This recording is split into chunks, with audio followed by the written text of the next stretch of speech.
La magnitud de las obras queda patente en los siguientes datos. Altura de la presa sobre cimientos, 76 metros. Volumen de embalse a nivel máximo normal, 23,64 hectómetros cúbicos. Longitud de coronación en el paramento de aguas arriba, 239,70 metros. Volumen de excavación en roca, 130.800 metros cúbicos. Volumen de hormigón, 200.933 metros cúbicos. Producción máxima de hormigonado, 16.000 metros cúbicos mes. Producción media de hormigonado, 12.000 metros cúbicos mes. Para la fabricación del hormigón, y tras estudiar las opciones que ofrecía la topografía de las inmediaciones de la Cerrada, resultó evidente que solo aguas arriba existía una superficie lo suficientemente amplia, y no de mucha pendiente, que permitiese la ubicación de las instalaciones y el acopio de áridos.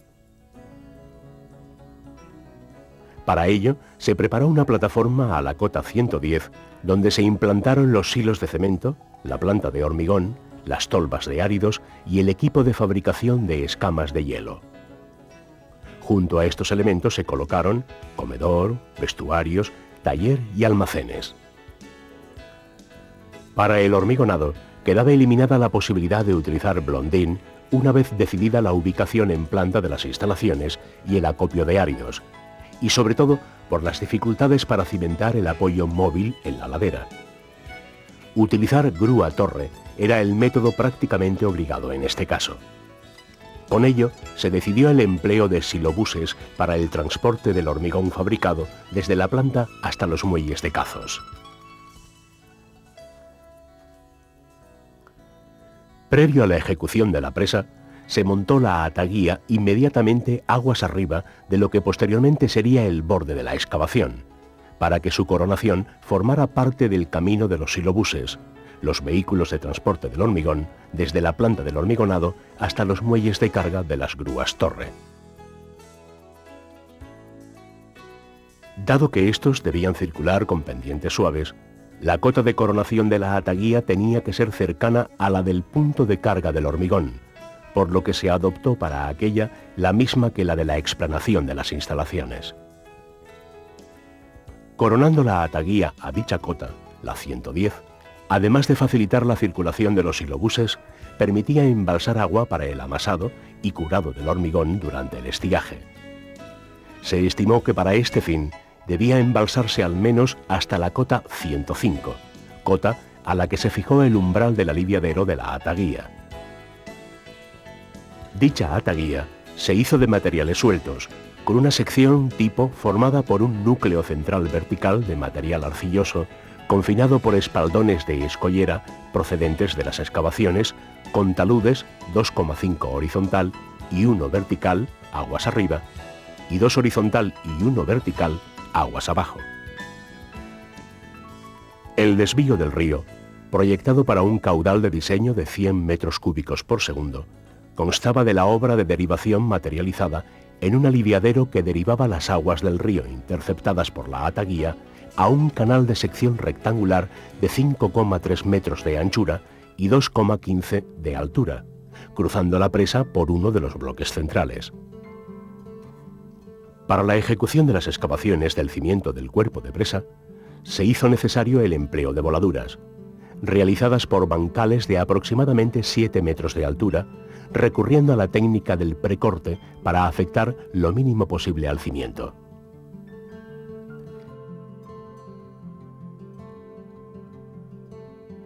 En los primeros metros del estribo izquierdo, debido al alto grado de diaclasado subvertical, fue necesario el empleo para la excavación de retroexcavadora con martillo hidráulico y numerosos taqueos.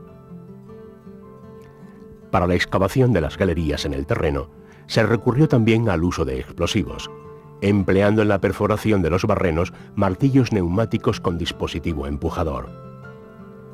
Para el desescombro, se empleó una mini pala cargadora que vertía los productos de la excavación en la boca de la entrada a la galería. En el sostenimiento se emplearon bulones anclados con resina de 3 metros de profundidad y gunita reforzada con fibras de acero. Los áridos empleados en la fabricación del hormigón del cuerpo de presa, todos de naturaleza calcárea, se clasificaban en 6 fracciones granulométricas, correspondiendo 4 de ellas a las gravas y 2 a las arenas, y que iban de 0 a 1,2 milímetros, de 1,2 a 5, de 5 a 15, de 15 a 40, de 40 a 70 y de 70 a 120. La explanada que se preparó para su acopio al lado de la planta de hormigón permitía tener asegurada la garantía de abastecimiento a la misma durante una semana. Además de las instalaciones en la propia presa, se dispusieron los elementos necesarios para el lavado y corte de las arenas a la salida de la cantera de áridos de San Miguel, ubicada en Torremolinos y situada a unos 25 kilómetros de la obra.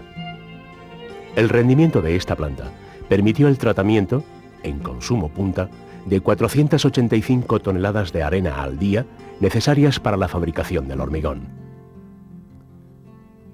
El consumo de agua era de 230 metros cúbicos hora, pudiéndose reciclar del orden del 80% mediante el depósito clarificador.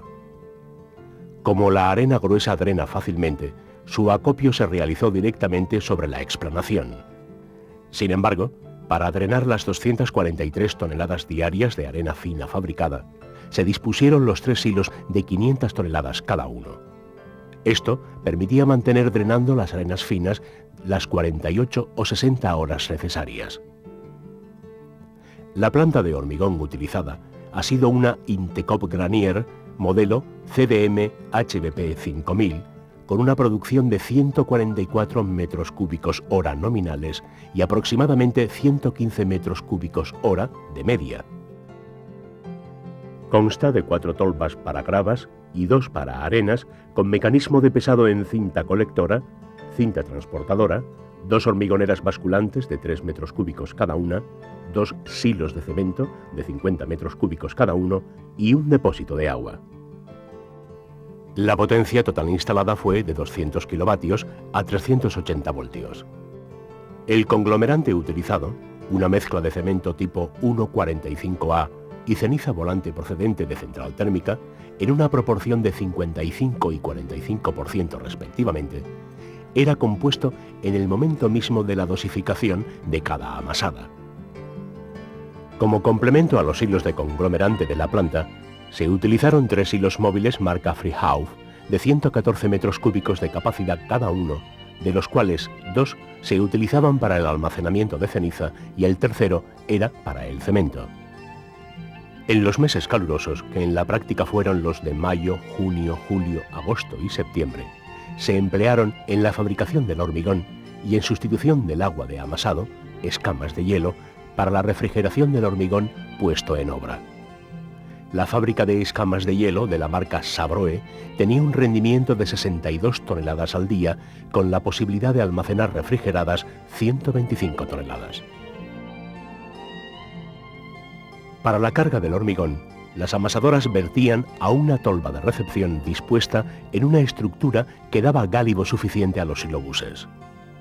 El accionamiento de apertura de la tolva se hacía mediante un mecanismo neumático controlado desde la cabina de mando de la planta. Los silobuses empleados para el transporte del hormigón desde la planta hasta los muelles de carga de las grúas torre tenían una capacidad de 4 metros cúbicos y la descarga se hacía directamente a los baldes de hormigón mediante accionamiento neumático. Las grúas torre, encargadas de hacer el transporte de los baldes de hormigón de 4 metros cúbicos de capacidad y con un mecanismo de apertura neumático, eran unas Imenasa 600 HC, con capacidad para llevar 12 toneladas hasta 51,7 metros, lo que permitía alcanzar con los baldes esta distancia. El rendimiento nominal de puesta en obra de estas grúas era de 50 metros cúbicos hora. Para el hormigonado del cuerpo de presa, se dividió este en 17 bloques con una anchura máxima, medida en el paramento de aguas arriba, de 15 metros, magnitud ampliamente sancionada en presas de hormigón vibrado.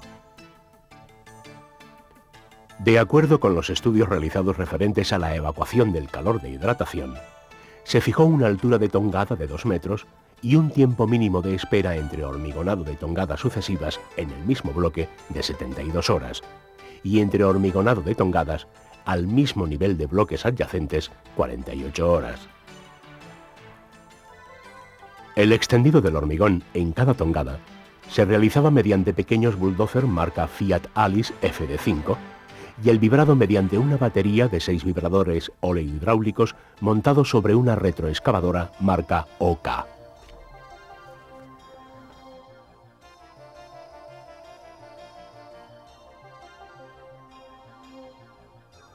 En esta presa se ha cuidado mucho la estética y la minimización del impacto ambiental, tanto durante la obra como después, ya que las aguas empleadas eran decantadas y clarificadas antes de su devolución al río, y los caminos de acceso a los tajos y la explanada de las instalaciones quedaron dentro del embalse. Además, se optó por comprar los áridos en una instalación en producción, aunque el transporte fuera de 25 kilómetros, antes que abrir una cantera nueva más cercana para su extracción. Con la culminación de este proyecto, resuelto de una forma brillante, la Confederación Hidrográfica del Sur de España ha dado un paso importante en la mejora de las infraestructuras hidráulicas del país. FCC, por su parte, se siente orgullosa de haber colaborado con dicho organismo en la realización de tal empresa.